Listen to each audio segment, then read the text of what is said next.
Tapos sa YouTube. Kumusta naman ka? Kumusta siya? Okay naman. Ano pangalan Okay ng anak naman. ni Radyo? Jomel? Oo. Bakit? Kapangalan ng kapitbahay namin. Si Jomel. Ayaw mo? Papalitan natin. Ang ayaw mo? Sa'yo yun eh.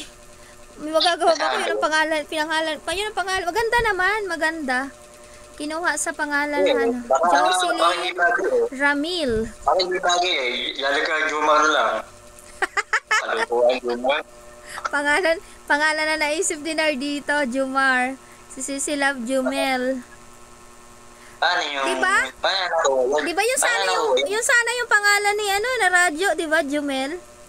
Sabi ko, pangalan siya ng kapitbahay namin. Sa bagay, doon naman yun sa kabila. Yung harap ng gate namin, doon. Yun. Nakukunta naman siya. Wala sinasabi tungkol sa akin. Wala naman. Sigurado ba? Wala. Sure. Yeah. Sayawan mo muna. Ano ba? May talent na yung anak na may talent na si Jumel.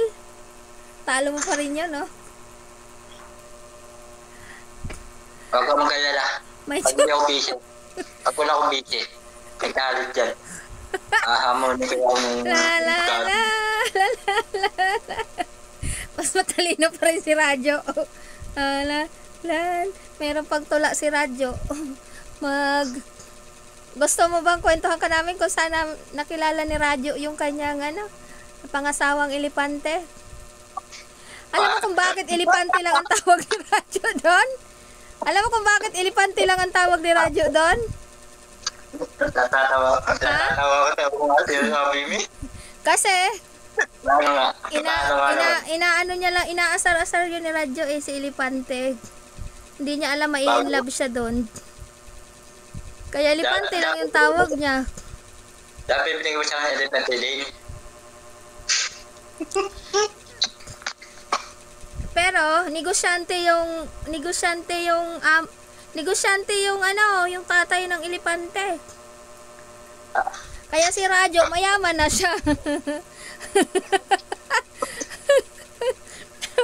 Tapos nagkaanak sila ng kambal. Oo, ano nga siya? Alam mo, nakalimutan ko yung tawag eh. Yung parang kalimutan ko. Baka ibibigay mo sa Play 9. Ha? Kambal ang anak nila. Hindi mo pa nakikita yung kakambal niya, di ba? Mahihain kasi yun. Mahihain. Medyo kakulay. Yung anak niya kakulay ng damit ko, mas dark. Yung kambal? Yung kambal ni Jumel. Pagkita mo na. Mahihain nga. Ayaw niya. Hindi daw siya vlogger. At saka ayaw ni Radyo kasi babae daw. Sige na, pagkita mo sa akin. Babae daw kasi ayaw niya ipakita sa lolo. Bilang ka na. Bilang ka na. Si Jumel lang yung makilulo eh. Pero yung kambal niya, ayaw.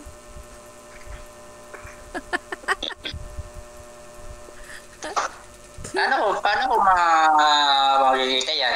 Ngayon mo pagkita. Kamukhang-kamukha ni Jumel yun. Kasi kambal nga sila. Kamukhang-kamukha niya. Iba lang sila ng kulay. Nagmana sa nanay yung pinaghalong radyo. Yung kulay niya, pinaghalong elepante, yung nanay niya at saka radyo. Yung kambal ni Jumel. Okay. Pero parehas sila ng laki. Parehas sila ng itsura. Kamukha ni Radyo. Maliit lang.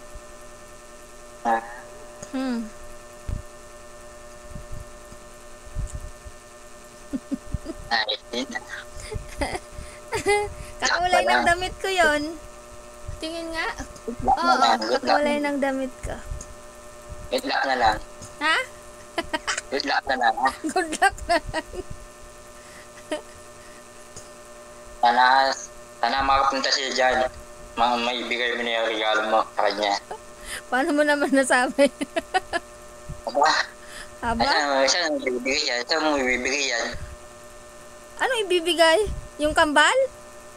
Oo. Meron nga silang laruan dito eh. Hindi ko lang iniregalo kay kay Jumel. Bakit kami yung ibang usapan? Meron palang meron akong binili sa kanilang regalo. Kamukha din nila. Laruan nila. Kamukha din. Tingin nga. Kulay din. Kulay dilaw ang isa, yung isa pink. Parang pusa. Nagaganon-ganon. Naalala mo, parang ganon itsura yung nagaganon-ganon. Laruan nila. Bahala ka sa buwan mo. Kung anong puntahin mo pag-ika sa akin.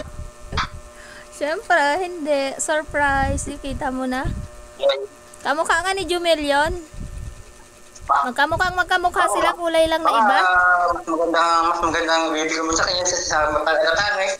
Magkamukha nga, yung kulay lang yung naiba. Ba't mo ay mo pagkita? Kasi, tingnan mo si Jumel. Tapos, isipin mo na yung kulay niya ganito sa damit ko. Yun ang itsura. Kambal nga eh. Okay, kung ayaw mo pagkita, hindi okay. Hindi ka siyang pipilitin. Nasa siya. Tingnan mo. Si Radyo. Alam mo kung saan siya alam mo kung saan nagmana dito. Nakuha niya yung ganito ni Radyo. Yung pink. Nagmana sa akin, hindi magmana sa iyo. Aray ka. Sige na, pasok na ako na.